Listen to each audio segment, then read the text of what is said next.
हर वर्ष की तरह इस वर्ष भी social justice social reform organisation द्वारा कार्यक्रम का आयोजन किया गया। आयोजनकर्ता IR सिंह द्वारा मुख्य अतिथि लोगों का सम्मान किया गया। गांव अरौंडा, तहसील सिकंदराबाद, बुलंदशहर के अंदर बौद्ध धर्म का प्रचार, तथागत गौतम बुद्ध का धम्म समानता, स्वतंत्रता, भाईचारा एवं विश्व शांति के लिए सर्वोच्च मार्ग बताया। इस मौके पर बहुजन गायिका त्रिशला जी को भगवान गौतम बुद्ध और डॉक्टर अंबेडकर की प्रतिमा दी गई और जो मुख्य अतिथि के रूप में जो आए लोग आगंतुकों को बुद्ध और उनका धम्म पुस्तक देकर उनको सम्मान किया गया। इस मौके पर बहुजन गायिका जग रोशनी द्वारा बुद्ध वंदना और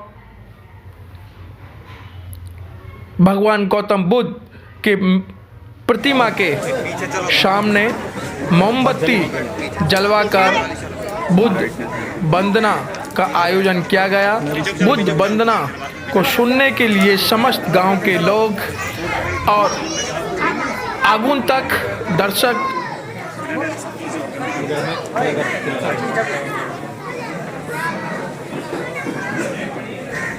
सभी अतिथियों ने बारी बारी से भगवान गौतम बुद्ध की प्रतिमा के सामने मोमबत्ती जलाकर उनसे आशीर्वाद लिया और बहुत ही रोचक दृश्य और बुद्ध वंदना का आनंद लिया।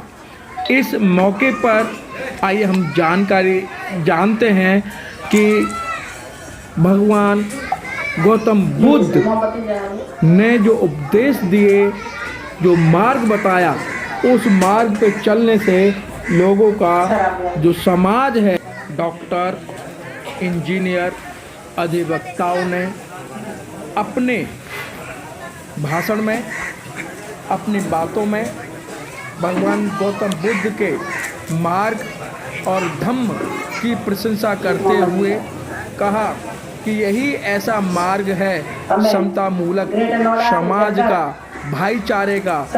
इस धम्म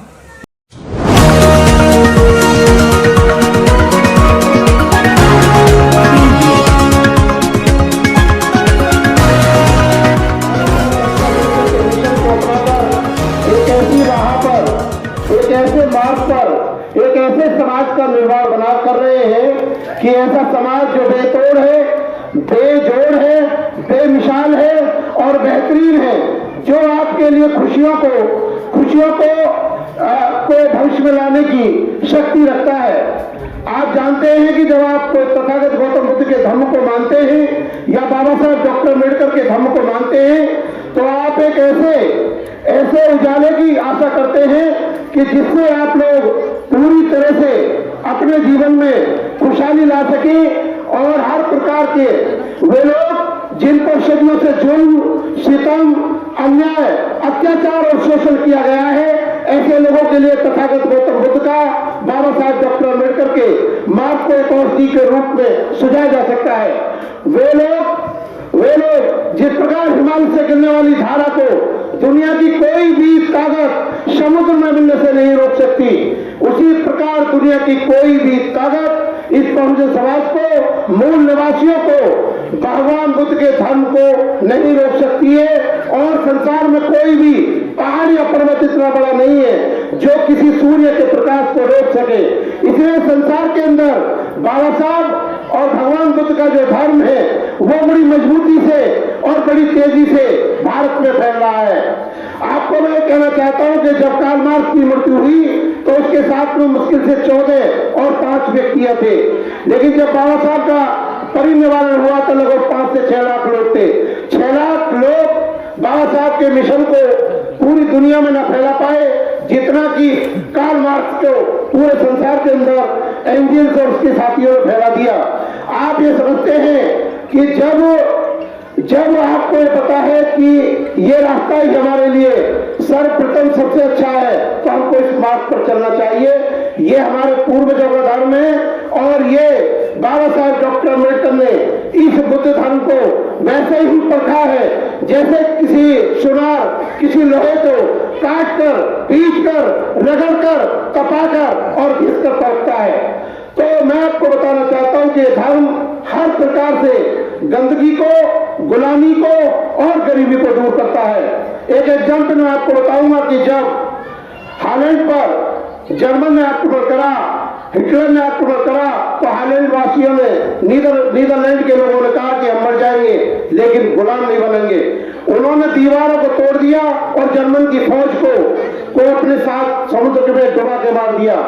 तो हिटलर ने एक वाक्य अपनी ऑटोबायोग्राफी मीन के अपनी जो उसकी आत्मकथा थी मेरा संघर्ष नाम की पुस्तक में लिखा कि दुनिया में न तो संगीन इतनी खतरनाक होती है न इसमें बम होता है जितना मनुष्य का सेल्फ कॉन्फिडेंस होता है, मनोबल होता है।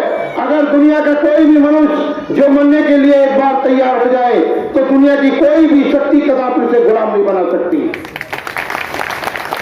आप गुलाम बनते हैं क्योंकि दूसरों के बनाए गए सिद्धांत पर आप जीने के लिए तैयार हो जाते हैं। आप गुलाम बनते हैं क्योंकि आपके अंदर सेल्फ कॉन्फिडेंस नहीं है। और मैं आपको बता दूं, जब तक मनुष्य के अंदर दूरदृष्टि नहीं होगी, पक्का इरादा नहीं होगा और अनुशासन नहीं होगा, वह व्यक्ति कभी भी अपने जीवन में कभी भी अपने पैरों पर खड़ा नहीं हो सकता। बाबा साहब डॉक्टर अम्बेडकर ने कहा था कि आकाश की बदलियों से निकलकर कोई फरिश्ता तुम्हें तुम्हारी गुलामी की जंजीरों को तोड़ने के लिए नहीं आएगा। तुम्हें अपना भला खुद करना पड़ेगा, तुम्हें स्वयं आना पड़ेगा। और मैं आपको बता दूं कि जो शहरों के अंदर प्रचार होता है, दिल्ली में हो, नोएडा में हो और गुड़गांव में हो, चाहे फरीदाबाद में हो, चाहे कहीं शहरों में प्रचार होता है, वो सिर्फ इस तरह का प्रचार होता है जैसे पहाड़ों पर बारिश होती है। बारिश होने के बाद में वो जो पानी है वो नीचे जमीन में चला जाता है, लेकिन गांव के अंदर अगर वो धर्म फैलेगा, खुशहाली आएगी, लोग इस मार्ग पर चलेंगे और गांव में बहुत बड़ा आकार लेने के लिए जिस प्रकार वृक्ष बड़े होते रहते हैं, उसी प्रकार भगवान बुद्ध का धर्म ये बहुत ही मजबूती और तेजी से भारत में फैल रहा है।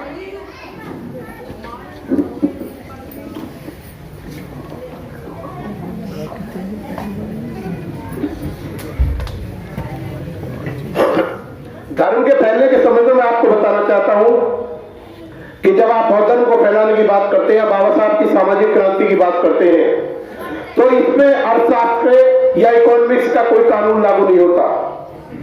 अगर आप ये सोचते हैं कि मैं 100 रुपए का नमक लाकर पूरी साल खा लूंगा और ये मेरा अर्थशास्त्र का नियम है, लेकिन धर्म को, क्योंकि ये धर्म उन लोगों के लिए फैलाया जा रहा है, भगवान बुद्ध का धर्म, बाबा साहब की शिक्षाओं को, कि जिन पर सदियों से जुल्म, सितम, अन्याय और शोषण किया गया है। तो आप ये समझ लें कि ये आपकी बहुत बड़ी संभावना इस धर्म में संसार के उच्च कोटि तक पहुंचने की आपकी बात है, क्योंकि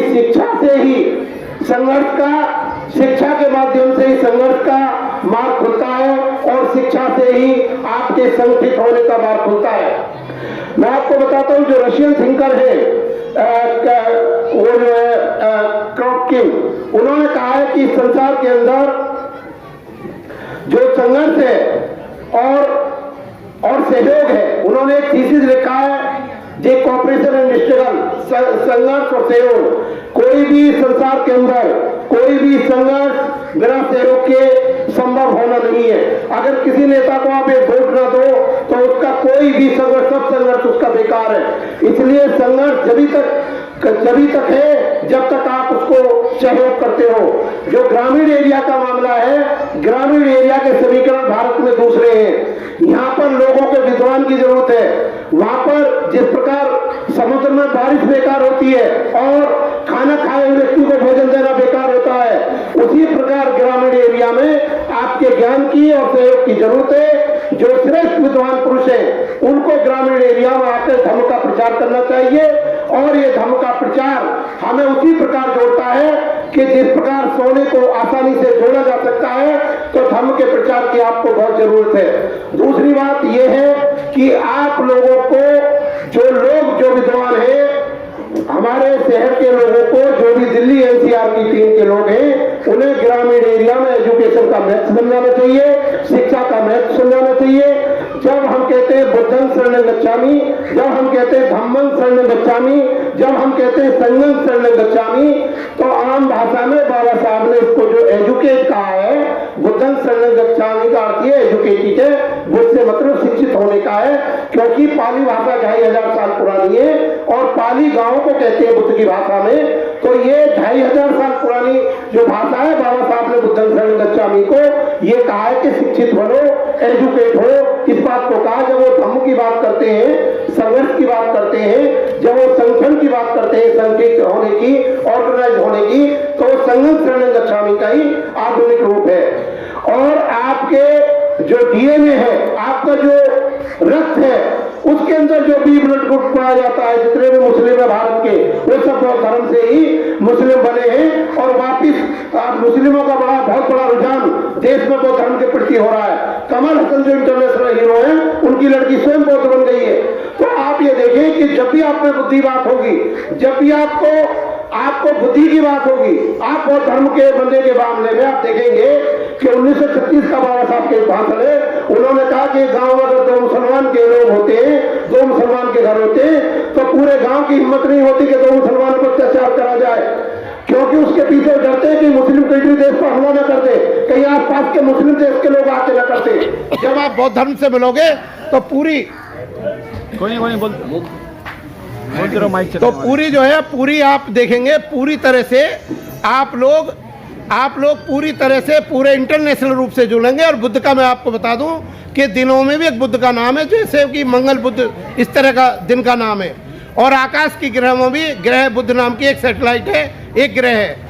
तो बुद्ध का जो धम्म है, बुद्ध की जो ताकत है, वो आपको इंटरनेशनल लेवल का आदमी बनाती है, आपको छोटा मोटा आदमी नहीं बनाती। जब आप बुद्ध की बात करते हो, बाबा साहब डॉक्टर अम्बेडकर की बात करते हो, तो पूरे देश के लोग आपके साथ में जुड़े हैं, आपकी हर मदद करने के लिए तैयार है। लेकिन मैं आपको बाबा साहब की एक बात बता दूं, बाबा साहब डॉक्टर अम्बेडकर कहते थे कि जब कोई गरुड़ आकाश में उड़ता है तो हवा के रुख की परवाह नहीं करता।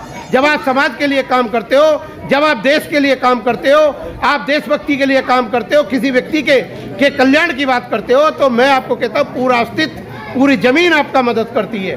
तो आपको लड़ना है। और मैं आपको बता दूं कि इस सामाजिक संगठन के जो लोग हैं, उनको शेर से ज़्यादा बहादुर और लोमड़ी से ज़्यादा चतुर होना चाहिए, क्योंकि जिस प्रकार शेर अपने रास्ते में लगे हुए जाल को नहीं देख सकता, लोमड़ी लगे हुए फंदे को नहीं देख पाती, और वो अपनी सुरक्षा भेड़ियों से नहीं कर पाती। तो समाज का सर्वप्रथम काम है। और जो जुल्म हो रहे हैं आज भारत के अंदर, जुल्म शुल्क कास्टों पर वैसे ही दिखाई नहीं देता जैसे कि मछली पानी पीती हुई नजर नहीं आती। आप ये देख लें कि आकाश के टुकड़े, अगर मांस के टुकड़े को आकाश में फेंका जाता है तो आकाश में रहने वाले जीव खा जाते हैं। अगर मांस के टुकड़े को जमीन पर फेंका जाता है तो जमीन पर रहने वाले जीव खा जाते हैं। अगर मांस के टुकड़े को पानी में फेंका जाता है तो पानी में रहने वाले जीव उसको खा जाते हैं। इस देश का शुल्कास कहीं भी जल में, नभ में, थल में जा रहा है, उसका हर जगह शोषण हो रहा है। लेकिन मैं आपको बताना चाहता हूं, जिस प्रकार बांस के एक झुंड में से बांस को काटना आसान नहीं होता, अगर आप लोग संगठित रहोगे तो कोई भी आपको हानि पहुंचाना आसान नहीं होगा। आप ये देखते हैं कि देश की आप उस व्यवस्था के खिलाफ लड़ रहे हैं। सांप के दांत में जहर होता है, बिच्छू की पूंछ में होता है, मक्खी के सिर में होता है, लेकिन दुष्ट पुरुष के संपूर्ण शरीर में जहर होता है। इसलिए मैं आपको कहना चाहता हूं कि आप ये बात देखें, कि आप ये बात बहुत अच्छी तरह देखें। आज एक टाइम था जब 40 गांव के लोग, हमारे 40 गांव के लोग आपस में कहते थे कि हमारी पंचायत हम खाने पीने में एक है। आज वो जमाना चला गया। आज चमत्कार को नमस्कार होता है, उगते हुए सूर्य को नमस्कार किया जाता है। आज ऐसे समाज का आप निर्माण करें, आप अपनी शादी यहाँ कोर्ट से करें, कोई पैसे का दुरुपयोग ना करें, मृत्यु भोज को खत्म करें। अरे अगर आपके अंदर दिल है, अगर आपके अंदर कोई भी थोड़ी भी हिम्मत है, तो आप अपनी शादियों में आप इस तरह के प्रोग्राम अपने गांव में ऑर्गेनाइज करिए।